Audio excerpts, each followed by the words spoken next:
Hello everyone, how are you?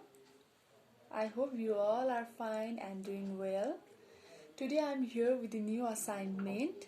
I hope you will enjoy it. सबैभन्दा पहिले चाहिँ हजुरहरूलाई धेरै धेरै धन्यवाद. हजुरहरूले चाहिँ हामीले दिएको कामहरू चाहिँ एकदमै राम्रोसँग गरिदिनु भयो. त्यही हजुरहरूले राम्रोसँग गर्नुभएको कारणले गर्दाखेरि फेरि मैले आज नयाँ एक्टिभिटी चाहिँ लिएर आएकी छु. आजको एक्टिभिटी चाहिँ हाम्रो म्याथसँग रिलेटेड छ, म्याथ सब्जेक्टसँग रिलेटेड.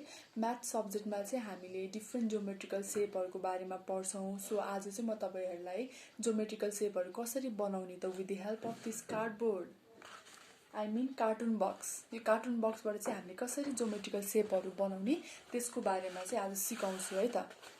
फर्स्टमा चाहिँ हजुरले कार्टुन बक्समा चाहिँ डिफ्रेन्ट ज्योमेट्रिकल सेपहरू चाहिँ बनाउनु पर्ने हुन्छ, फिगर बनाउनु पर्ने हुन्छ. यसरी अब यहाँ हजुरले देखिरहनु भएको छ स्क्वायर, रेक्टेंगल, ट्रायंगल, सर्कल. स्क्वायरमा के हुन्छ, सबै साइड इक्वल हुन्छ. हजुरले यसलाई मेजर गरेर बनाउनु पर्ने हुन्छ. अनि हाम्रो रेक्टेंगलमा के हुन्छ, this side and this side length र ब्रेथ चाहिँ डिफ्रेन्ट हुन्छ. अनि ट्रायंगलमा चाहिँ we do have 3 side. With the help of the scale we can make this. अनि सर्कलको लागि चाहिँ हजुरले कम्पास पनि युज गर्न सक्नुहुन्छ. कम्पास छैन भने we can use the glass also.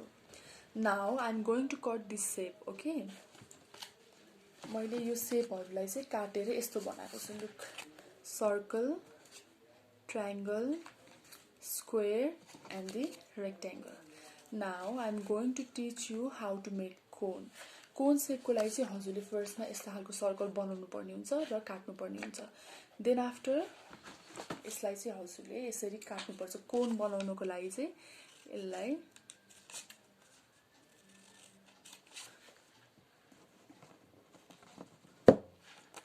यसरी काट्नुपर्ने हुन्छ. देन आफ्टर यसलाई चाहिँ यसरी फोल्ड गर्नुपर्ने हुन्छ. लुक, यसरी फोल्ड गर्नुपर्ने हुन्छ. Then after you have to adjust it with the help of the stapler. स्टेपलरले चाहिँ हजुरले यसरी राख्न सक्नुहुन्छ कोन. अनि अर्को छ हाम्रो सिलिन्ड्रिकल सेप. सिलिन्ड्रिकल सेपको लागि चाहिँ हजुरलाई यस्तो खालको अब्जेक्ट चाहिन्छ. अनि if you have A4 size paper it's okay. हजुरसँग A4 साइज पेपर छैन भने हजुरले चाहिँ ड्रइङ पेपरहरू अथवा कुनै पनि पेपर चाहिँ युज गर्न सक्नुहुन्छ. हजुरले चाहिँ के गर्नुपर्छ भने अब यस्तो खालको अब्जेक्टमा चाहिँ यसलाई रोल गर्ने, पेपरलाई रोल गर्ने. रोल गरेपछि मेजर गर्ने. यसलाई मेजर गरेपछि यसलाई चाहिँ यसरी निकाल्नु पर्ने हुन्छ. ओके, निकालेपछि यसलाई एडजस्ट गर्नको लागि we have to use stapler. We have to adjust it from the both side यसरी. अनि नमिलेको ठाउँमा चाहिँ हामीले सिजरले यसलाई मिलाउनु पर्ने हुन्छ.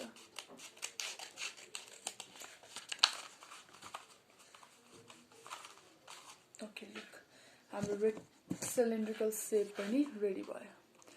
अब हजुरहरूले क्युब र क्युबोइड पनि बनाउन सक्नुहुन्छ. हामीले क्युब बनाउनको लागि चाहिँ यस्तो खालको स्क्वायर सेपको 6वटा यस्तो स्क्वायर बनाउनु पर्ने हुन्छ हजुरले. अनि त्यो 6वटा स्क्वायरलाई चाहिँ with the help of the glue stick adjust गर्नुपर्ने हुन्छ.